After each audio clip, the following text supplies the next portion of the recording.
नमस्कार दोस्तों, मैं हूं चंद्र प्रकाश। आप लोगों को एजुकेशन अड्डा 94 में स्वागत है।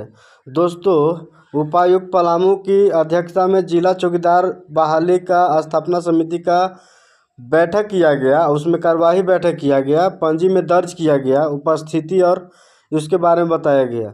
दोस्तों, इसमें बहुत सारा चीज़ ऐसा किया गया है जो मैं अब आप लोग को बताना चाहूँगा कि सर्वप्रथम जिला चौकीदार बहाली पदाधिकारी जो है कि पलामू द्वारा जो है कि किया गया ये सारा कंडिका 1/2024 सफल अभ्यर्थियों के लिए।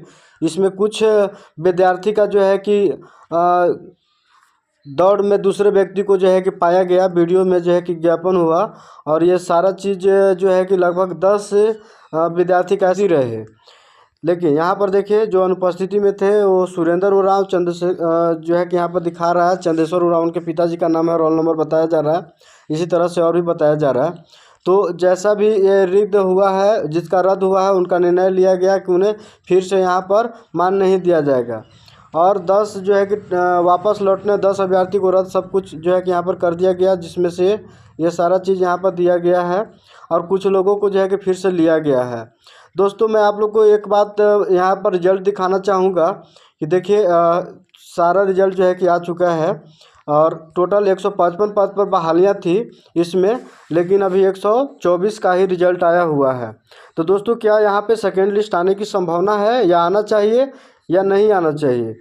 तो ये चीज़ तो मान के चलिए ऊपर वाले ही करेंगे। यहाँ पर लास्ट में यह भी कहा जा रहा है कि समिति द्वारा नियुक्ति पत्र अन्य समान शर्तों के साथ साथ इस आसपास शर्त का भी उल्लेख करने का निर्णय लिया गया है कि नियुक्ति माननीय सर्वोच्च न्यायालय दाखिल इतना में रवि कुमार एवं अन्य बनाव करेंगे।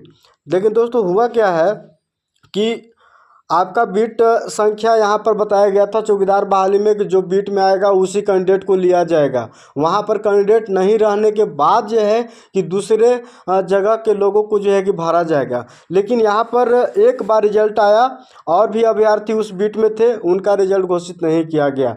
जैसे मैं आपको पलामू का बात कर रहा हूँ, तो यहाँ पर जो है कि 42-43 से कटअप उठाया गया और कुछ लोगों को भरा गया जो दौड़ में जो है कि कंप्लीट नहीं हो पाया, उनको छांट दिया गया।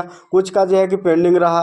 लेकिन यहाँ पर क्या जो है कि न्यायालय को ऐसा करना चाहिए था कि दूसरे जगह के व्यक्ति को लाकर दूसरे बीट में भर देना चाहिए था, या फिर से जो है कि सेकेंड लिस्ट निकाल कर जो है कि उस बीट के जितने भी व्यक्ति थे, जैसा कि कॉलम में रोस्टर में सेट किया गया था, बहाली में बताया गया था, वहाँ से लेना चाहिए था। तो ये सरासर गलती है। जैसे मैं आप लोग को बताना चाहूँगा कि बहुत ऐसे जगह है कि जहाँ पर बीट खाली गए हैं और दूसरे जगह के विद्यार्थी को जो है कि वहाँ पे भर दिए गए हैं। लगभग मैं बता दूँ कि पूरे प्रखंड में एक बीट है, वहाँ का दूरी अगर मान के चलिए कम से कम जो है कि 14 से 15 किलोमीटर का दूरी है, वहाँ से उसे जॉब करने आने की संभावना है। तो ऐसा भी इसमें किया गया है। देखिए, जैसे मैं आपको बता दे रहा हूँ कि मैं लेस्लीगंज प्रखंड से ही आता हूँ, और जिसमें मेरा बीट साइट में नहीं थे, वैसे विद्यार्थी को अन्य जो है कि रास्ते से अलग कर देना चाहिए था, क्योंकि बीट वाले को ही सिर्फ बोला गया था कॉलम में, जैसा कि कॉलम में बताया गया था। लेकिन यहाँ बीट नहीं होने के बाद भी जो है कि यहाँ पे बहाली करवाया जा रहा है। अब बताइए दोस्तों कि क्या सेकेंड लिस्ट निकलता तो और लोगों को मौका मिलता या नहीं मिलता? क्या सेकेंड लिस्ट होना चाहिए था, नहीं होना चाहिए था? क्या ये चौकीदार बहाली ही ऐसा मतलब रिजल्ट आया है जो कि फर्स्ट लिस्ट में ही सबका बहाल हो जा रहा है? क्या दूसरे लोगों को दौड़ कराने में सक्षम नहीं थी?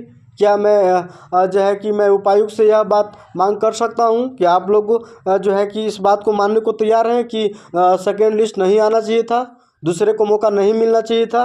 अरे, आपने जो दौड़ कराया, ठीक है, मैं मानता हूं कि आप 42 या 43 से कटअप लिया था और उस पर जो है कि बहाली करवाई, ठीक है। लेकिन जब आपका कैंडिडेट उसमें नहीं फाइट हो पा रहे थे, नहीं निकाल पाए, दौड़ नहीं क्लियर हुआ, तो आप सेकेंड लिस्ट निकाल कर भी जो है कि दौड़ कंप्लीट करवा सकते थे।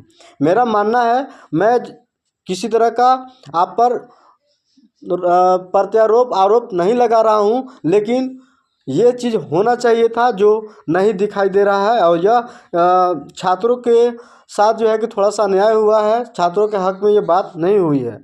आप लोग को देखना पड़ेगा। देखिए, फुल पद जो है कि अब मैं आप लोग को अभी नोटिस भी दिखाऊंगा। वो नोटिस क्या था, यहाँ पे डायरेक्ट कह रहा है कि एक ही बीट क्षेत्र में एक से अधिक मेगा सूची प्राप्त करने वाले जिनका सर्वोच्च अंक प्राप्त होंगे उन विद्यार्थियों को लिया जाएगा। चलिए ठीक है, यहाँ तक तो सही था। लेकिन उसी अंचल में प्राप्त स्थान आधार तथा समझी बीट में तथा अन्य अभ्यर्थी उसी अंचल में स्थिति सूची प्राप्त संख्या। अरे निकटतम, निकटतम मतलब क्या, अगल बगल को होना चाहिए ना, 1 किलोमीटर के अंदर में होना चाहिए था। अब तो 12 किलोमीटर 14 किलोमीटर दूर से लाकर जो है कि कहीं भर दे रहे हैं, तो ये कहीं ना कहीं जो है कि छात्रों के जो है कि हक में नहीं है। और इसे जो है कि फिर से सेकेंड लिस्ट निकाला जाए और दूसरे छात्रों को भी मौका दिया जाए जिनका 40 अंक आया है, जिनका जो है कि 42 अंक आया है, जिनका 38 है, कम से कम 35 से। आपका कॉलम में लिखा हुआ था 30 से, लेकिन कम से कम आप 35 से 30 से भी ले सकते थे, 40 से भी ले सकते थे, आपको उतना भी कैंडिडेट पूर जाते। लेकिन आपकी क्या मजबूरी थी कि दूसरी जगह को लोगों को भरना पड़ रहा है, वो भी जहाँ पे रोस्टर बीट में नहीं है उनका भी लाकर यहाँ पे जॉब कराया जा रहा है। दोस्तों ये थोड़ा सा छात्रों का हक में नहीं दिखाई दे रहा है। आप लोगों को क्या कहना है?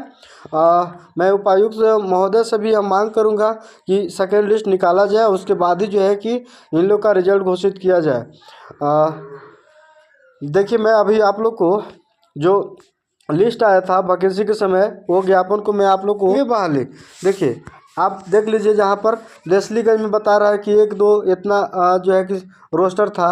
कोट खास, लेस्ली, सीताडी, ढेला, कठौना, पथरही, सोस, कोरंदा, निमिया, ये सब देख रहे हैं ना, सारा चीज़, बनवा, पचमो, कोरीपत्रा, सांगबार, ये सभी जगह का दिया हुआ था, लेकिन कहीं भी जुरू का नहीं दिया है। अब बताइए, जहाँ पर जुरू वगैरह का नहीं है वैसे वैसे ऐसी कई जगह का जो है कि दिखा रहा है जो ऐसा किया गया, तो बताइए कई जगह का है। और दूसरे जगह के स्टूडेंट लाकर यहाँ पर भर जा रहे हैं और उनको जो है कि बहाली दिया जा रहा है। तो भाई मैं कहना चाह रहा हूँ कि ये रोस्टर निकालने का क्या मतलब बनता है? फिर बीट क्यों आपने भरवाया था? आप डायरेक्ट बहाली ले लेते, जिसको जहाँ जॉब करवाना था करवा देते, फिर क्या मतलब बनती थी आपका ये सब? हाँ क्या बनता है? और इसी कॉलम में एक चीज़ और भी बताया गया था कि जिनका 30 अंक आएगा उनका रिजल्ट घोषित किया जाएगा, उसे दौड़ में मौका दिया जाएगा, लेकिन 30 से तो लिया नहीं।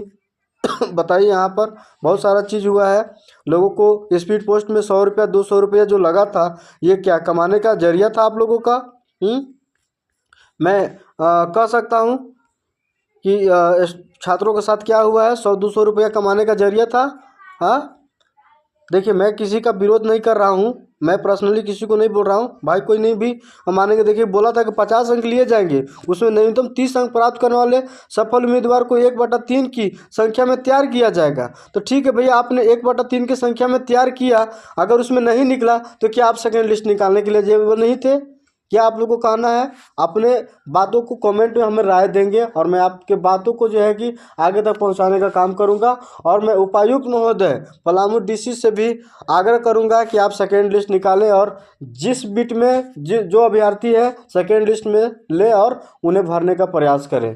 धन्यवाद, मैं यही आग्रह करूँगा आप लोगों से। अगर मेरी बात आप लोग को अच्छी लगे तो मुझे सपोर्ट करें, लाइक करें, सब्सक्राइब करें। तो उपायुक्त महोदय के पास पहुंचनी चाहिए, इतना शेयर कर दीजिए कि उपायुक्त महोदय के पास ये बात पहुंचनी चाहिए और वो ये बात को संज्ञान में ले। मैं आप लोग से इतना ही आग्रह करूंगा। धन्यवाद।